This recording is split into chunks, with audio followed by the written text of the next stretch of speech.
विद्यापति जल्दी ही समझ जाते हैं यह परिवार कुछ छुपा रहा है। रोज रात को विश्वभासु कहीं जाता है और लौटते हुए उसके शरीर से चंदन और पुष्प की सुगंध आती है, ऐसी जो सामान्य नहीं थी। विद्यापति ने ललिता से पूछा, तुम्हारे पिता हर रात कहाँ जाते हैं? ललिता ने कुछ पल चुप रहकर कहा, मैं सच बताना नहीं चाहती, पर आप जो खोज रहे हैं वो शायद उसी दिशा में है। विद्यापति समझ गए, सत्य अब दूर नहीं। अगले दिन ललिता ने विद्यापति को एक तरकीब सुझाई। मेरे पिता आपको कभी साथ नहीं ले जाएंगे, लेकिन ये छिपा हुआ रास्ता आपको सत्य तक पहुंचा देगा। छुपकर सुरक्षित दूरी से विद्यापति ने विश्वभासु का पीछा किया। पैरों के नीचे पत्तों की सरसराहट, सन्नाटा और एक अजीब सी पवित्र ऊर्जा। फिर अचानक उनके सामने खुला एक चमत्कारी दृश्य।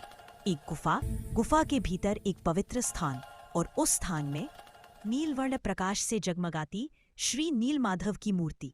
विश्वभासु मूर्ति पर चंदन लगाते हैं, फूल चढ़ाते हैं और उस मूर्ति से दिव्य सुगंध निकलने लगती है। विद्यापति स्तब्ध, उनके शरीर में रोमांच दौड़ जाता है। ये वही दैवी प्रकाश था जो राजा ने स्वप्न में देखा था। विद्यापति ये सब देख राजा के पास लौटते हैं। उन्होंने सब बताया, नीलमाधव का स्थान, उनके चमत्कार और विश्वभासु की भक्ति। राजा इंद्रद्युम्न ने तुरंत सेना और पुजारियों के साथ यात्रा शुरू कर दी। जब राजा उस पवित्र स्थल पर पहुंचे, वहां सिर्फ खाली भूमि थी। नीलमाधव गायब थे।